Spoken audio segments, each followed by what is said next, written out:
welcome back to my YouTube channel. Today's video, we're going to be diving into how to squat. If you missed last week's video, we talked about how to properly get set up with racking and re-racking the barbell and how to get the whole barbell situation set up properly for your height and how to do it safely with your squat stance. And then again, today's video is going to be talking about how to perform a squat. So let's get to it. We have a lot to go through today. So the first thing we're going to start talking about is what is a proper squat stance? What type of footwear am I supposed to be wearing? There's a lot of things we're going to cover, so we're going to get through all of it in this video. So in my opinion, there is no such thing as a perfect squat stance. Everybody's body mechanics, limbs are different. I'm 5'9", I'm very tall, so for me and my height and the way my body is, I do not like squatting at a narrow, more neutral stance. I get to about here, and because of my limited ankle mobility, that's about as far down as I can go. So for me, I prefer a little bit wider of a stance with my toes angled out a little bit versus having them straight on in front of me. So you may want to play around with your squat stance for a little bit, and we're going to go through a lot of these different topics that we're going to cover with just body weight before we even get to the bar. So this is something I want you to do right now while you're watching this video, is to stand up, kind of try a couple of different things with your stance. So you may want to start first and foremost with a narrow stance, feet hip width apart, toes straight forward. You may want to try a little bit wider, almost like a sumo stance, which you can absolutely do when you're squatting. I find that for myself again, and for a lot of my clients, right about here, a little bit wider than a hip width apart with your toes angled out just slightly, is really comfortable for a natural squat position. As far as footwear goes, I prefer to squat either barefoot or with a really flat sole shoe like a Converse. Ideally, you don't want to have a shoe with a lot of arch support like a lot of running shoes will have, because when you go to squat down with the barbell on your back, you really want to be pushing through your heels as much as you can. And if you are leaning forward, even if it's just by an inch and a half from the heel and the sole of your shoe, you're naturally going to already be starting in a much more leaning forward place, which may not always be beneficial for your squat. So that's why, generally speaking, I personally squat barefoot, or at the very least, I'll wear a pair of Converse. Okay, so now that we've got our squat stance, how far down are we supposed to go? We've heard that we're supposed to go ass to grass. We've heard that you don't go below parallel. We've heard so many things about how far down you should be going during your squat. Now, I always recommend going parallel. If you can go deeper than that without any pain, your form is good, then by all means, I cannot do that. So right about parallel is where my squat is the best, and it's right at the point before my butt starts to do that whole butt wink thing, which I'm going to show you right now. So if you've never heard of a butt wink, you're probably like, well, what kind of video am I watching right now? But rest assured, this is something that happens for just about everybody if they end up going too low or too deep in their squat. So a butt wink happens when you get to the place in your squat where your tailbone starts to tuck underneath your hips. And that's going to look different in terms of the depth of when that happens. That'll be different for everybody. So let me turn this side a little bit. So for me, I get to right about here. That for me is a proper depth for my squat. Anything lower than that, you can see that my lower back started to immediately tuck underneath. And when you have a load placed on your back, or even if there's not a load on your back, that is going to cause you a lot of pain, a lot of discomfort, and it's just not necessary to go that low during your squat. So you're only gonna wanna go as low as you need to before that butt wink starts to happen.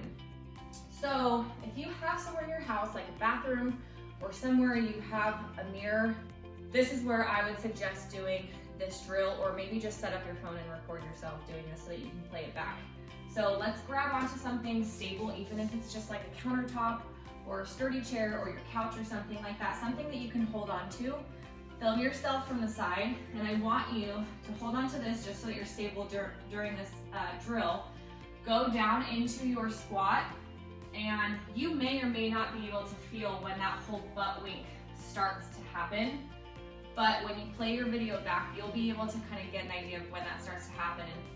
And again, right before that is where you are going to stop during your squat, okay? Now that we've got our stance narrowed down, we've figured out just how far down we can go into that squat before that belt week happens. Now we need to figure out how to actually squat, what this movement pattern is supposed to look like.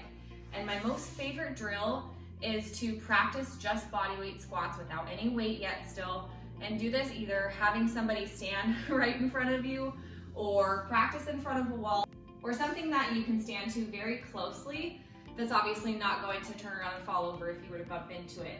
When we are in our squat stance, from here, we're going to sit back in our heels, keep all the weight in our heels, keep the knees pushed out. We definitely don't want to have our knees cave in when we're starting that squat. So we're going to come down, okay, and then we're going to squeeze, drive through the heels and come back up. But one of my favorite drills to do also is by having somebody or something in front of you, you're going to be able to tell really quick just how far you may be leaning forward during your squat, which is very, very common for people, especially if you're new to lifting, and especially if you have weak glutes or tight hips. There's a number of things that can be the reasons why you are somebody who tends to lean forward quite a bit during your squat. So I wish I had something that I could get set up in front of me for demo purposes, but just trust me, I've done this drill before. Have somebody stand in front of you and have somebody squat down with you at the same time, because once you have somebody standing there and they're going to be going down at the same time as you, you are going to very quickly bump heads if you are leaning too far forward during that squat. But a quick, easy adjustment for that is to really just focus on keeping all the weight in your heels and really sitting back into that squat instead of trying to think of this as a movement where you're just kind of leaning forward and pushing your hips back. Okay, you're really sinking down, almost as if you're just sitting in a chair and coming right back up.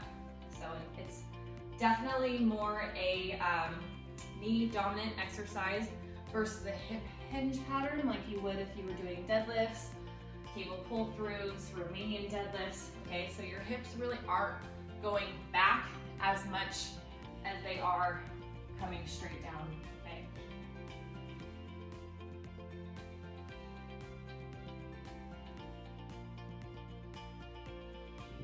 Another trick when you're doing this, and another way to make sure that you are in fact keeping the weight in your heels, is you should be able to wiggle your toes the entire time when you're squatting.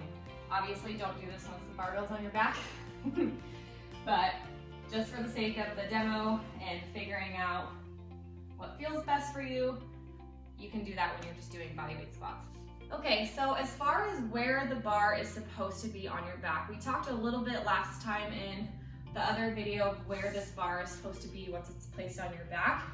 And that comes down to just personal preference. I prefer to have the barbell a little bit lower on my back. It sits kind of right above the top of my shoulder blades. That's more of a low bar back squat, and a high bar back squat, it's a tongue twister, is gonna sit a little bit higher, not directly on your neck or the top of your spine, but just right below that. So where you choose to have the bar on your back is also going to depend a lot on your shoulder mobility. So if you've never squatted with the bar on your back, it's going to feel very weird the first couple of times that you get this bar thrown on your back. And if you have a really tight chest or you lack the shoulder mobility, it's going to feel really uncomfortable to try to get your arms and your hands on the bar way back here. So if you're somebody like that and that feels so tight when you get the bar back, then you may do better with a little bit wider of a grip on the bar, and that's fine to do. Just make sure that your elbows still stay tucked when you go to perform that squat. So there's one more thing I want to cover too before we get going with a couple of reps with the bar, and that is making sure that when you come up out of the squat, and I see this a lot, is I want you to make sure that you are reaching a full extension when you come back up to the top, but you're not hip thrusting when you come back up. There is absolutely no need to thrust forward with your hips. stand up, squeeze the glutes, okay, get a full contraction on the way up. But there's absolutely zero need to be hip thrusting on the way up, okay? You're just gonna end up placing a lot of load on your lower spine, and it's pointless. I don't know why people do that. Let's go ahead and get set up with performing our barbell back squats. So again, in our other video, we talked about the ideal position of where you want to have your bar set up before you go to do a back squat. If you missed that, go check that out first. But come back and pick back up where you left off. So let's go ahead and get this bar on our back.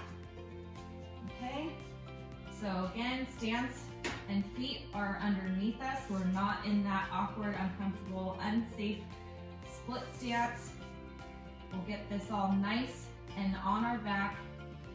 We're gonna stand up, take a step or two back, and get comfortable with that squat stance that you practiced earlier. And then from here, this is the part where I was talking to you that might feel really uncomfortable with your chest. So if you feel like there's a lot of tightness happening and your shoulders are super uncomfortable holding the bar like this, then just take your grip out a little bit if you need to, okay? But I prefer my grip a little bit more narrow, which I probably can't turn around here to do with the bar on my back, but that's okay. Regardless, we wanna make sure your elbows are not flaring out behind you. You wanna keep them tucked and as close to your rib cage as possible. And then from here, we're gonna take a big inhale in, hold your breath, squat down, drive through the heels, and exhale, okay? So that's what we call bracing. And you can practice this also before you set the bar up, but sometimes it's easier to have a little bit of weight and a little bit of load on your back to just help with that bracing process. But bracing is more than just like sucking it in and trying to hold your core tight. It really has more to do with your breathing than anything. And by breathing, sorry, my battery died. But by taking that big inhale in before you go and squat down, you're naturally going to hold your core a lot tighter.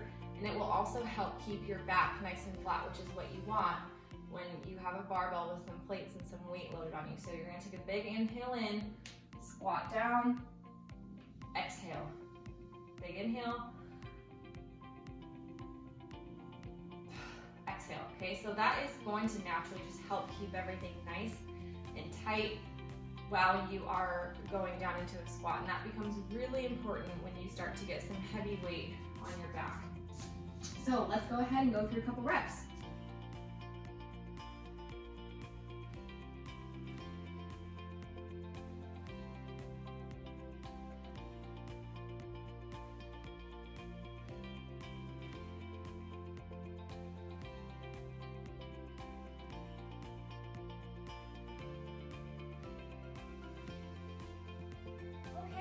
So I hope this video was helpful for you girls. If you have any other questions or want me to go over anything with form tips, how to get set up for a certain exercise, please comment below. Don't forget to subscribe, and I will see you next time.